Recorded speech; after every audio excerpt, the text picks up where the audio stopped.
Bismillahirrahmanirrahim. Assalamualaikum warahmatullahi wabarakatuh.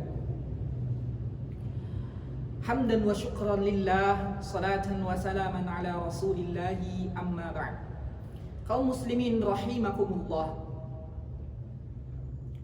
Perjalanan di akhirat adalah perjalanan yang sangat panjang untuk menunggu pengadilan Allah Subhanahu wa taala. Membutuhkan waktu yang sangat lama. Bayangkan saja, sehari ketika itu sama dengan 50.000 tahun di dunia. Sebagaimana telah disebutkan dalam hadis Abu Hurairah radhiyallahu anhu di dalam Sahih Muslim nomor hadis 987 yang berbunyi, fi yaumin kana miqdaruhu 50,000 sanah. Selama penantian itu, situasi sangat menakutkan, sangat mencengkam. Kita butuh perlindungan dari Allah Subhanahu wa taala. Kita butuh keamanan dari Allah Subhanahu wa taala. Kita butuh naungan dari Allah Subhanahu wa taala. Akan ada rasa takut, rasa yang mencengkam menggerogoti jiwa. Orang-orang kafir berharap menjadi tanah di hari itu. Setelah pengadilan Allah Subhanahu wa taala, hanya ada dua tempat kesudahan, yaitu surga atau neraka. Tidak ada tempat yang ketiga. Belum lagi bentangan jembatan di atas jahanam Shiratal Mustaqim yang harus dilewati untuk menuju surga Allah Subhanahu wa taala. Tidak ada jaminan keselamatan di hari itu. Tidak ada jaminan keselamatan untuk melewatinya. Namun, kaum muslimin rahimakumullah, tahukah Anda bahwasannya ada amalan rahasia? Ketika seseorang mengamalkan amalan tersebut, maka dia dapat melewati semua kengerian di hari itu tanpa hisab dan tanpa azab. Dalam Sahih Bukhari nomor hadis 3410 dan Sahih Muslim nomor hadis 220, Ani bin Abbas radhiyallahu anhuma, dari Ibnu Abbas radhiyallahu anhuma, anin Nabi sallallahu alaihi wasallam, bahwasannya Rasulullah sallallahu alaihi wasallam bersabda di hadapan para sahabat, "Uridat alayyal umam," telah diperlihatkan kepadaku sekumpulan umat. "Fara'aitun nabiyya wa ma'ahu ar-ruhayt," dan aku melihat seorang nabi dengan umatnya yang jumlahnya tidak sampai 10 orang. "Wan nabiyya wa ma'ahu ar-rajul war-rajulan," dan seorang nabi yang bersamanya hanya 1 atau 2 pengikut. "Wan nabiyya wa laysa ma'ahu ahad," dan aku melihat seorang nabi yang tidak memiliki pengikut. "Idh rufi'a li sawadun 'azim," dan telah diperlihatkan kepadaku sekumpulan umat yang sangat besar. "Fadhanantu annahum ummati," dan saya mengira itu adalah umatku. "Faqila li hadza Musa wa qaumuh," dan lalu dikatakan kepadaku itu adalah Musa alaihi salam dan pengikutnya. "Walakin inzur ilal ufuq," akan tetapi lihatlah wahai Muhammad kepada ufuk. "Fa'idha sawadun 'azim," lalu diperlihatkan kepadaku sekumpulan umat yang sangat besar. "Faqila li unzur ilal ufuqil akhar," wahai Muhammad, lihat kepada ufuk yang lainnya. "Fanazartu fa'idha sawadun 'azim," dan lalu aku melihatnya sekumpulan umat yang sangat besar lagi. "Faqila li hadhihi ummatuk wa ma'ahum 70,000 yadkhuluna al-jannah bighairi hisabin wala 'adzab." Lalu dikatakan kepadaku, wahai Muhammad, itu adalah umatmu. Di antara mereka 70.000 orang akan masuk surga tanpa hisab dan tanpa azab. Fanahadha fadakhala manzilahu. Lalu Nabi Muhammad sallallahu alaihi wasallam bangkit dari duduknya lalu masuk ke rumahnya. Fakhadun nasu fi ulaika alladhina yadkhuluna al-jannah bighairi hisabin wala azab. Lalu para sahabat ramai memperbincangkan siapakah 70.000 orang itu yang masuk surga tanpa hisab dan tanpa azab. Seperti apa amalan mereka? Faqala ba'duhum, dan sebagian berkata, fala'allahumul ladzina sahibu Rasulullah sallallahu alaihi wasallam. Mungkin mereka adalah yang menemani Rasulullah sallallahu alaihi wasallam sepanjang hidupnya.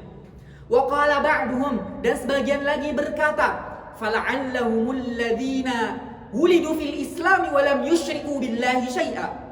Dan sebagian lagi berkata, mungkin mereka adalah orang-orang yang terlahir dalam Islam tanpa berbuat syirik kepada Allah Subhanahu wa taala sepanjang hidupnya. Wa dzakaru asya'a, lalu mereka menyebutkan hal-hal yang lainnya, memperbincangkan hal-hal yang lainnya.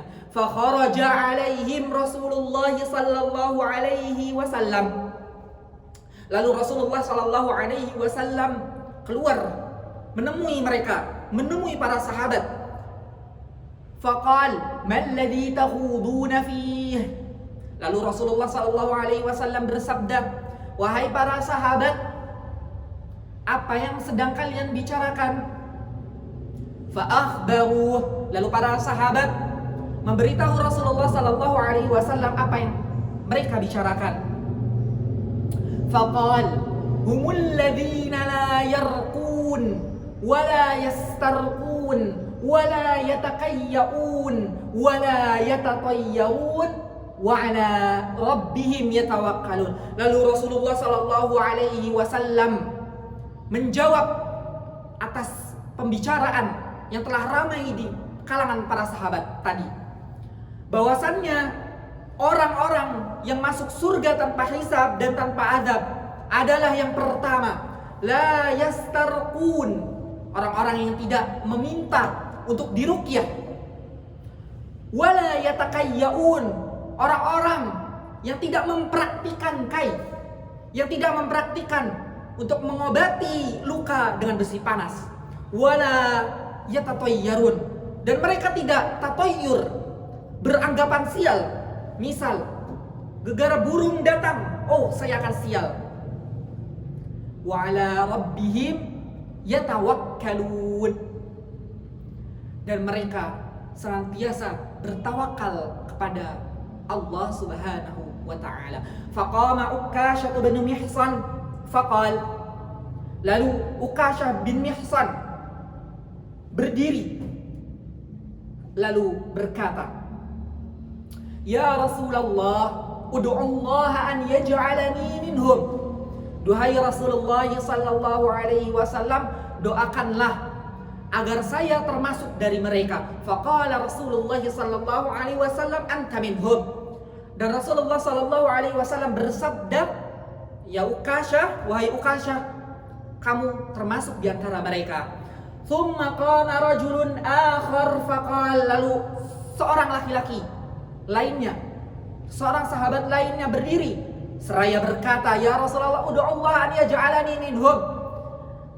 Perkataan yang sama dengan Ukasyah, ya Rasulullah, wahai Rasulullah, jadikanlah, doakanlah agar aku termasuk dari mereka. Faqala Rasulullah sallallahu alaihi wasallam, sabaqaka biha Ukasyah. Lalu Rasulullah SAW bersabda, kamu telah keduluan Ukasyah. Kaum muslimin rahimakumullah jami'an.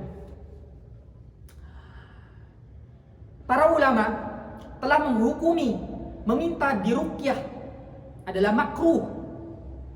Beda dengan berinisiatif, meruqyah seseorang yang membutuhkan.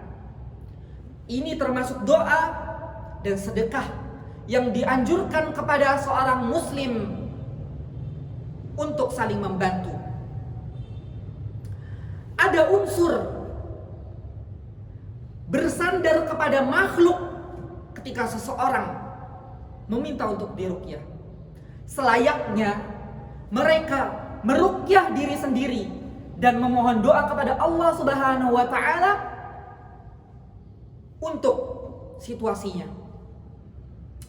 Para ulama menjelaskan bahwasannya meminta diruqyah, mengobati atau mempraktikan kai, lalu tatoyur, beranggapan sial, gegara burung dan lain sebagainya, adalah perbuatan yang bertentangan dengan tawakal dan kesempurnaan tauhid. Mereka yang masuk surga tanpa hisab dan tanpa azab adalah mereka yang totalitas. Mereka yang totalitas dalam berikhtiar dan bertawakal kepada Allah Subhanahu wa taala. Pikiran, raga, lisan mereka selalu berikhtiar dalam segala situasi. Akan tetapi hati mereka tidak bertentangan kepada siapapun. Akan tetapi hati mereka tidak bersandar kepada siapapun, tidak berharap kepada siapapun kecuali kepada Allah Subhanahu wa taala. Kaum muslimin rahimakumullah, ini adalah sifat-sifat mereka yang masuk surga tanpa hisab dan tanpa azab. Semoga kita senantiasa dijadikan Allah Subhanahu wa taala seperti mereka yang masuk surga tanpa hisab dan tanpa azab. Syukran, wabillahi taufiq wal hidayah. Wassalamualaikum warahmatullahi wabarakatuh.